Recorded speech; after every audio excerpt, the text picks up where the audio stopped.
भारत के खिलाफ पाकिस्तान की हर साजिश में तुर्की का एक गहरा कनेक्शन है।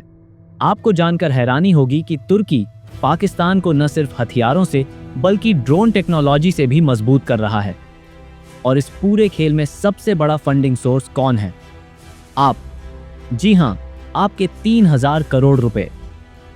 साल 2024 में भारतीय नागरिकों ने तुर्की में 3000 करोड़ रुपए खर्च किए। टूरिज्म, बिजनेस और ट्रेड के नाम पर यह रकम तुर्की की इकोनॉमी में गई। और क्या हुआ इस पैसे का? तुर्की ने पाकिस्तान को 3385 ड्रोन सप्लाई किए। ये वही ड्रोन हैं जो सीमा पर भारतीय सैन्य ठिकानों को निशाना बनाते हैं। सोचिए, हमारे ही पैसों से बने ये ड्रोन हमारे ही खिलाफ इस्तेमाल हो रहे हैं। अब आप सोच रहे होंगे कि इतने सारे पैसे तुर्की तक कैसे पहुंचे? तो जवाब है टूरिज्म, बिजनेस और इंपोर्टेड प्रोडक्ट्स। तुर्की का मशहूर मार्बल जो हमारे घरों की खूबसूरती बढ़ाता था, अब उसका बहिष्कार हो रहा है। हिमाचल से लेकर पुणे तक तुर्की के सेब दुकानों से हटाए जा रहे हैं। यह सिर्फ शुरुआत है। पिछले साल भारत से 3300 लोग तुर्की घूमने गए थे। हर भारतीय ने औसतन 62,000 रुपये तुर्की में खर्च किए। लेकिन जैसे ही तुर्की की पाकिस्तान के साथ ड्रोन डील का पर्दाफाश हुआ, भारतीयों ने तुर्की घूमने के प्लान कैंसिल करने शुरू कर दिए। अब ट्रैवल एजेंसियां तुर्की ट्रिप्स पर फ्री कैंसिलेशन दे रही हैं। तुर्की की ड्रोन मैन्युफैक्चरिंग इतनी ताकतवर हो चुकी है कि उसने पाकिस्तान को कई ड्रोन सप्लाई किए। इन ड्रोन की अनुमानित कीमत 85 लाख रुपए प्रति यूनिट है। मतलब 3000 करोड़ से बनाए गए लगभग 3385 ड्रोन। अब आप सोचिए, क्या हम अपने ही पैसे से अपने ही देश पर हमला करवाएंगे? पाकिस्तान इन ड्रोन का इस्तेमाल कश्मीर, पंजाब और राजस्थान की सीमाओं पर करता है।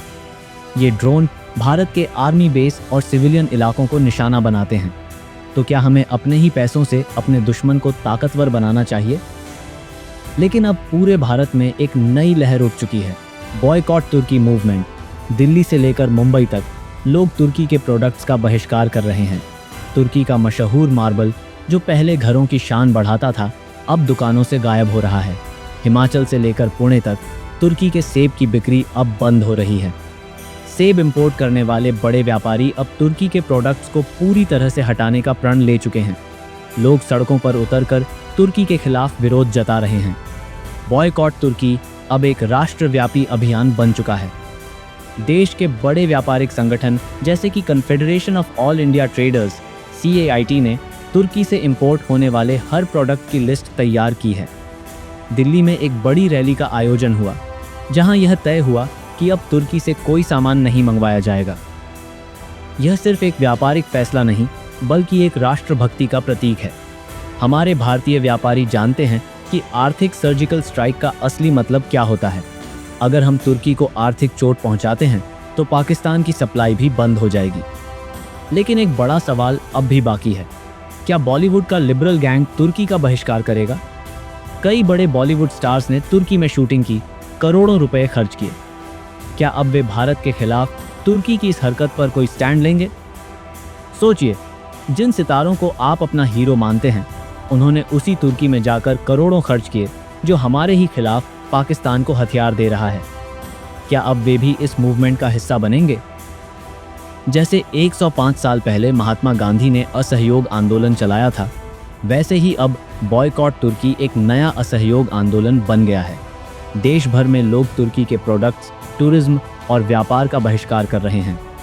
अब समय आ गया है कि हम एकजुट हों और इस आर्थिक सर्जिकल स्ट्राइक को और मजबूत बनाएं। बॉयकॉट तुर्की सिर्फ एक आंदोलन नहीं, बल्कि एक विचार है, एक संकल्प है कि हम अपने ही पैसों से अपने देश के खिलाफ आतंक को पनपने नहीं देंगे। आप भी इस मुहिम का हिस्सा बने, अपने परिवार और दोस्तों को इस बारे में जागरूक करें, क्योंकि जब भारत जागेगा तब दुनिया देखेगी। आपका क्या मानना है? नीचे कमेंट में ज़रूर बताएं, क्योंकि हमें आपकी सोच से बहुत फ़र्क पड़ता है। और अगर ये जानकारी आपको महत्वपूर्ण लगी हो तो वीडियो को लाइक करें, चैनल को ज़्यादा से ज़्यादा सब्सक्राइब करें और इसे ज़्यादा से ज़्यादा लोगों तक पहुँचाएं। धन्यवाद। जय हिंद।